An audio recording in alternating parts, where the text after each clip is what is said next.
Ward 169 के निर्दलीय उम्मीदवार कमलाकर बाला नाइक से विशेष मुलाकात। नेहरू नगर की ये हालत क्यों है, आइए जानते हैं। कुर्ला नेहरू नगर वार्ड 169 की आज जो हालत है वो पहले नहीं थी। ट्रैफिक जाम, बारिश में पानी भरना और गंदगी जैसे हालात का जिम्मेदार कौन, आइए जानते हैं यहाँ के निर्दलीय उम्मीदवार कमलाकर बाला नाइक से। बघण्याचा दृष्टिकोन चांगला आहे माझ्या बाबतीत आणि मी खरंच लोकांचं कौतुक करायला पाहिजे, कारण जुना आणि अनुभवी असलेला उमेदवार एकच आहे मी म्हणून. लोकांची अपेक्षा खूप मोठ्या आहेत की जर मी निवडून आल्यानंतर अनेकांची मोठ्या प्रमाणात काम करेल अशी अपेक्षा त्यांना प्राप्त झालेली आहे. त्यामुळे जवळपास मी विजय होऊ शकतो ही मला शक्यता वाटते. लोकांचं म्हणणं होतं की आमचं एरिया सुंदर झाला पाहिजे, आमच्या विभागातली ह्या समस्या आहेत, त्या समस्या आहेत, बाजार नाही आहे, पार्किंगचा प्रश्न आहे, स्वच्छतेचा प्रश्न आहे, गटारांवर असलेल्या मच्छरांचा प्रश्न आहे, अनेक मुद्दे घेऊन पाण्याचा प्रश्न आहे मोठ्या प्रमाणात.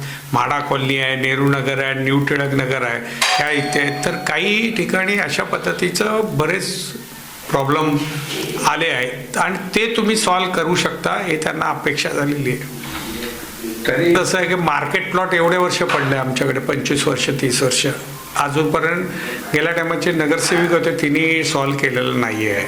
आमदारांचं तिथे काही लक्ष नाही आहे आणि कामं होत नाहीत.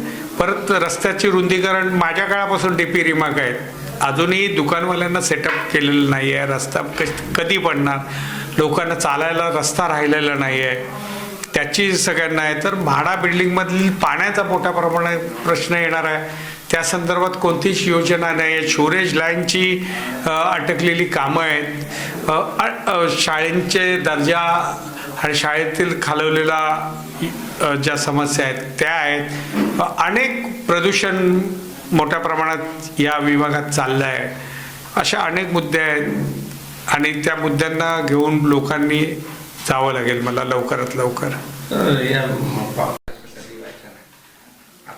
असं आहे की मुळात म्हणजे आपल्याकडे माझ्या काळात एक मलनिस्तारण वाईन अंडरग्राऊंड पंपिंग स्टेशन बनलेलं आहे घाटकोपर रमाबाईला, आणि ते अजूनपर्यंत चालू नाही झालं आहे. माझ्यानंतर कोणत्याच नगरसेवकाला हे माहीत नाही, त्या माझ्यानंतर झालं नाही, आमदारला माहिती आहे, पण का चालू नाही झालं त्याचे मुद्दे काही त्यांना कळलेले नाही आहेत.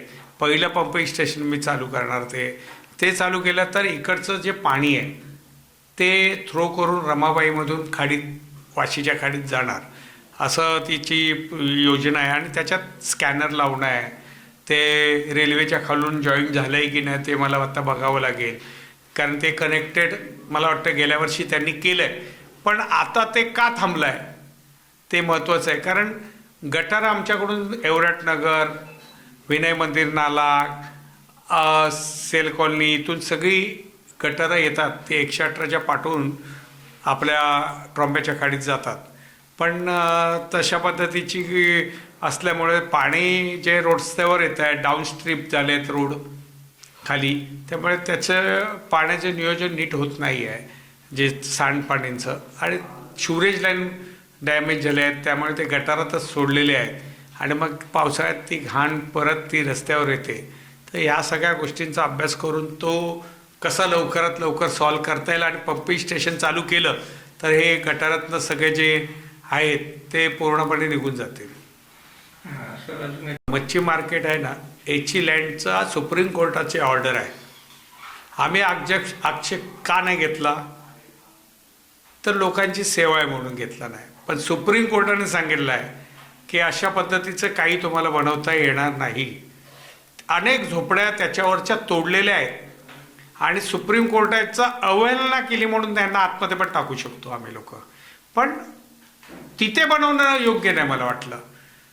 आमच्याकडे एक मार्केट प्लॉटचं बिल्डिंगमध्ये सवेरा जे बौद्धजन विकास संघ, तिथे माझ्या काळात मार्केट प्लॉटचे गाळे ठेवलेले आहेत, तिथे का मच्छी मार्केट हलवण्यात नाही आलं, हा माझा महत्त्वाचा मुद्दा आहे.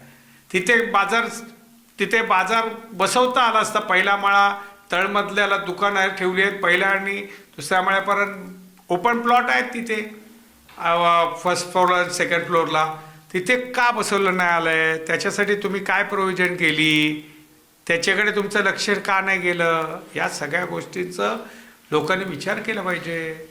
माझ्यानंतर कोणीच काम केलं नाही. मच्छी मार्केट अनलिगल आहे. जर माझ्यासारखं कोर्टात झालं तर त्याची नगरसेवक पद, आपलं आमदारकी पद आमदारांचं जाऊ शकतं. पण आम्ही मित्र आहोत आणि मी चांगल्या कामाला कधी विरोध करत नाही, म्हणून ते राहिलं आहे. ट्रॅफिकचा खूप प्रॉब्लेम. मुळात असं आहे की मेट्रोचं काम चालू आहे, तर तुम्ही रस्ता जिथे होऊ शकत होता, जिथे रुंदीकरण होऊ शकत होतं, तिथे का रुंदीकरणाला आग्रह MLAंनी केला नाही, हा माझा त्यातला प्रश्न आहे. आमच्याकडे डेअरी रोड आहे, तिथून येतो आहे, तिकडच्या सगळ्या बिल्डिंग कटिंग झालेल्या आहेत. तिकडचे रुंदीकरण तुम्हाला जिथे पाहिजे होतं शाळेच्या पासून पुढे जो सुभाष चौकापर्यंत करता आला असता, स्टेशनपासून सुभाष चौकापर्यंत करता आला असता तुम्हाला, पण तुम्ही ते करण्याचा प्रयत्न नाही केला आहे. का तर काही दुकानं बाधित होणार आहेत, त्यांना व्यवस्था करण्याची तुमच्याकडे कॅपॅसिटी नाही ना. त्या लोकांचं पुनर्वसन कुठे करणार, त्याच्यासाठी काय प्रोव्हिजन आपण केले आहेत, ह्या सगळ्या त्यातल्या गोष्टी आहेत. शेवटचा प्रश्न त्याला मी एवढंच सांगेन, तुम्ही सुजाण आहात, सुजाण नागरिक आहात, सगळे चांगल्या पद्धतीचे नागरिक आहात. तुम्हाला कोण काम करतंय, कोण काम करत नाही, कोण खोटं बोलतंय, कोण खरं बोलतंय हे माहिती आहे, आणि कोण पैसे वाटणार आहेत 2 दिवसांनी. करोडो रुपये, लाखो रुपये वाटणार आहेत पैशाला. बोलू नका.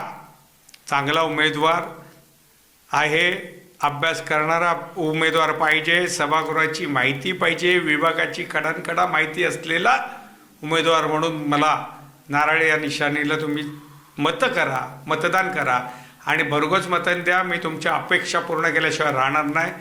जय हिंद, जय महाराष्ट्र.